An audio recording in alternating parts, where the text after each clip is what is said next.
آفاق کے ہر ہر گوشے میں قرآن۔ نفس کیسے کمزور ہوتا ہے تو یہ کسی ایکسپرٹ سے پوچھنا چاہیے، کسی ماہر سے پوچھنا چاہیے کہ اس کی کمزوری کیسے ہوگی۔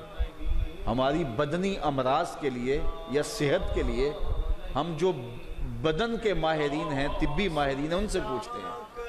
اب روحانی ماہرین سے پوچھیں کہ یہ نفس بڑا تگڑا ہے، اس کو کیسے صحیح کرنا ہے۔ علامہ اقبال علیہ رحمہ جس شخص کو اپنا مرشد مانتے ہیں اور کہتے ہیں میری اندر کی بیماریوں کا علاج جس شخص نے کیا ہے وہ مولا جلال الدین رومی ہے۔ تو جلال الدین رومی ایک معالج کا پتہ دیتے ہیں۔ بعض اوقات ہمیں کوئی مسئلہ ہوتا ہے تو ہم کسی اپنے ڈاکٹر دوست سے پوچھتے ہیں کہ یار آپ کی نظر میں کون سا اچھا ڈاکٹر ہے جو ہمارے اس مرض کے لیے ہو، کہ ڈاکٹر آگے جس ڈاکٹر کا پتہ بتائے گا پھر وہ باکمال ہی ہوگا نا۔ تو عام آدمی تو ہو سکتا ہے کسی عطائی کا پتہ بتا دے، وہ کہتا ہے مجھے فلان جگہ سے دم کروایا، مجھے اس سے دم آ گیا، تو ہم دم کروانے بھاگ جائیں گے۔ یہ ایسے ہی ہوتا ہے نا کہ لوگ وقت ضائع کر دیتے ہیں ان چکروں کے اندر اور بیماری کے منہ میں۔ وقتی طور پہ تھوڑا سا نفسیاتی طور پہ وہ ٹھنڈے ہو جاتے ہیں، جب انہیں کوئی دم شم ہو جاتا ہے تو وہ کہتے ہیں نا میں ٹھیک ہوں، لیکن بیماری اندر پھیلتی رہتی ہے، وہ ڈاکٹر کے پاس جاتے نہیں پراپر، اور پھر بیماری اتنی پھیل جاتی ہے پھر علاج نہیں ہوتا۔ تو جب وہ تھوڑا سا ان کو ریلیف ملتا ہے ان کے نفسیات کی وجہ سے تو وہ شور کرنے لگ جاتے ہیں میں بڑا بہتر ہو گیا ہوں، اور عورتیں کہتی ہیں پہنا میں تو ٹھیک ہی ہو گئی۔ تو وہ نتیجہ کیا ہوتا ہے کہ بیماریاں پھیلتی ہیں اور باقی لوگ بھی اس طرح چل پڑتے ہیں، تو یہ ایک عجیب رنگ اور عجیب ڈھنگ ہوتا ہے۔ تو یہ بات ذہن میں رکھیں کہ جب کسی بھی بیماری کے حوالے سے ماہر سے پوچھا جائے تو وہ صحیح مشورہ دے گا۔ عام آدمی اپنے انداز سے بات کرتے ہیں، تو کسی ڈاکٹر سے پوچھیں کہ جناب اس شعبے کا ڈاکٹر کیا، تو وہ صحیح ڈاکٹر بتائے گا۔ اب ماہر سے پوچھا گیا، ماہر بھی کون ہے؟ جس کو اقبال نے بھی اپنا مرشد مانا، اور اقبال نے جس کو اپنا مرشد مانا وہ مرشد ہی ہوگا نا۔ اللہ اکبر۔ تو وہ اقبال فرماتے ہیں ایک مرشد کا پتہ دیتے ہیں علامہ رومی کا، اور رومی آگے ایک مرشد کا پتہ دیتے ہیں۔ ہفت شہر عشق را عطار گشت ما ہنوز اندر خمیں یک کوچام۔ شیخ فرید الدین عطار کے بارے میں حضرت رومی کہتے ہیں کہ یہ وہ شخص ہے کہ جو عشق کے ساتوں شہر گھوم چکا ہے، اور حضرت رومی کہتے ہیں کہ میں پہلے شہر کی پہلی گلی کے کونے پہ کھڑا ہوں۔ اب شیخ فرید الدین کس مرتبے کے شخص ہیں؟ تو ان سے پوچھئے کہ آپ ماہر ہیں، اقبال کا مرشد بھی آپ کی دہلیز پہ کھڑا ہے، تو آپ بتائیے یہ نفس کا علاج کیا ہو؟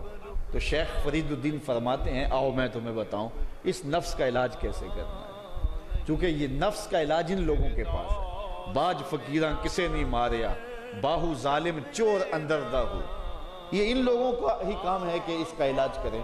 تو شیخ فرید الدین فرماتے ہیں نفس نتواں کشت اللہ باسے چیز بات گوئم یادگیرش اے عزیز۔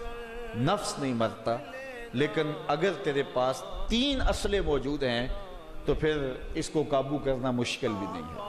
وہ 3 اسلحے کون سے ہیں ذرا سن لیجئے، اور اس نیت سے سنیے کہ ہم اس ماہ صیام میں اس پر عمل کریں گے اور اپنے نفس پہ قابو پانے کی کوشش کریں گے۔ کیونکہ یہ تقریر محض تقریر نہیں ہونی چاہیے کہ میں آ کے ہر سال کوئی بات سنا جوں اور آپ ہر سال سن لیں، تو اس سے کیا فائدہ ہوگا اگر ہم عمل نہیں کریں گے۔ تو اس نیت کے ساتھ سنیں کہ یہ ایک ماہر روحانیات کے ماہر نے ہمیں یہ مشورہ دیا ہے کہ اپنے نفس کا علاج کیسے کریں۔ تو کہتے ہیں نفس نہیں مرتا مگر 3 اسلحے ہوں تو ٹھہرتا بھی نہیں ہے۔ پہلا اسلحہ خنجر خاموشی، خاموشی کا خنجر۔ دوسری بات شمشیر جو، بھوک کی تلوار۔ اور تیسری بات نیزائے تنہائی اور ترک ہجوم، اور ایک تنہائی کا نیزہ۔ کہتے ہیں 3 اسلحے اگر تمہارے پاس ہیں تو یہ نفس قابو میں آ جائے گا۔ خاموشی کا خنجر، بھوک کی تلوار اور تنہائی کا نیزہ۔ ایک دشمن بندھا ہوا ہے، 3 اسلحے لے کے دوسرے دشمن پہ ٹوٹ پڑو۔ ماہ صیام میں بھوک تو پہلے ہی کاٹنی ہے، لہٰذا یہ جو ہے وہ بھوک کا ہتھیار بھی اس کے اوپر جو ہے وہ کارگر ہو گیا۔ اب خاموشی بھی اختیار کریں، کوئی فضول بات اپنی زبان پر ادا نہ ہونے دیں۔ میرے حضور نے فرمایا اگر تم سے کوئی الجھے، کوئی لڑے کوئی بحث کرے تو تم اسے کہہ دو انی صائمن، جا بابا معاف کر میں نے روزہ رکھا ہوا ہے، تو اس طرح اس کو ٹال دو کہ جو ہے وہ انی صائمن، میں روزے سے ہوں، میں نہیں لڑنا چاہتا، میں نہیں کوئی فضول بات کرنا چاہتا، میں کوئی بے مقصد بات نہیں کرنا چاہتا۔